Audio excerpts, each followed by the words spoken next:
I'm Richard, and I went out to Hong Kong in '49 when I was 22.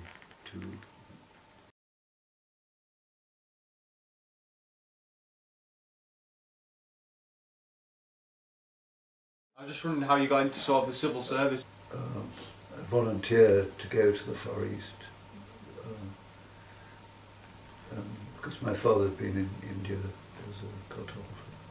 And, I was lucky to be picked to go there, actually. And I did a little while in the services, and then joined the Hong Kong government in Hong Kong. So what did you do when you got over to Hong Kong? What job did you do? Well, I was in the army. You were in the army? Originally, yeah.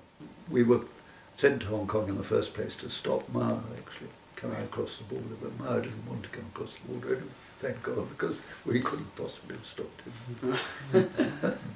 And I volunteered before national service, if you see what I mean, but so I joined the Hong Kong government.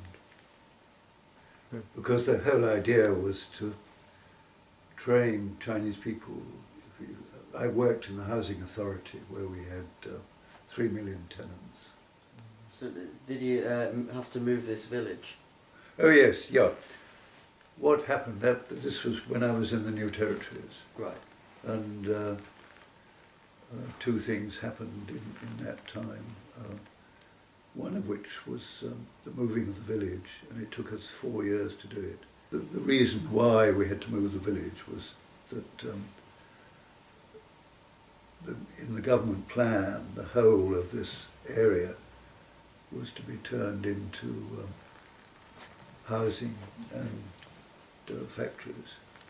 And on the edge of it, the sea edge of it, was going to be the container port for Hong Kong, because of course the container port was vital to Hong Kong's future. And so my particular task was to clear this old valley, really, which included this 200-year-old communist village, who were Hakka people. They weren't Cantonese people. They'd already sold their land to developers, and there were tenant farmers on the land. But the core of the village was village houses and an ancestral temple. And so this had to be moved onto a new site. And they had to more or less do it themselves. But I was sort of helping them along the way. So the consulting engineers were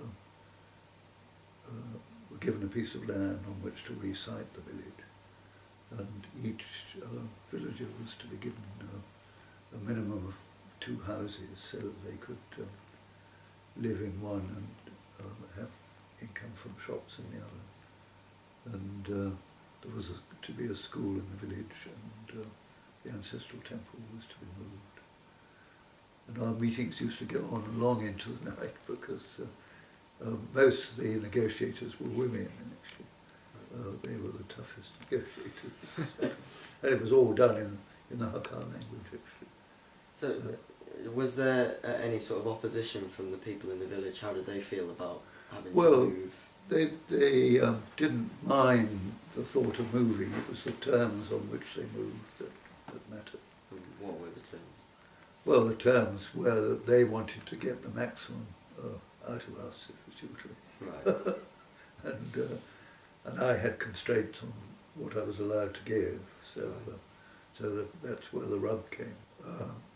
They were judged to have made money out of the development of their land and things like that, so they weren't entitled to the full whack, if you see what I mean. So that's why it was more difficult and took such a long time. And they employed a geomancer to decide, a feng shui expert. Do you know feng shui? No. Wind and water. It's a sort of, it governs everything, really. Right. He had to decide on the site of the Chitong in the new village, and also the dates on which things happened. So there had to be a breaking of the ground in the new village, and the building of the Triton was the first thing, and then the village houses followed afterwards. And all these things happened at ceremonies very early in the morning, for children, about 5 o'clock in the morning on a Sunday. So they had to design and build their own houses and pay for it themselves. So it was rather more complicated. So were there any problems that you encountered sort of in the 4-year process? Well, there were, because the consulting engineer wanted to produce a sort of curved platform, but they didn't want that at all. They just wanted straight things. So you had to, give way on things like that. Yeah. The final move of the village,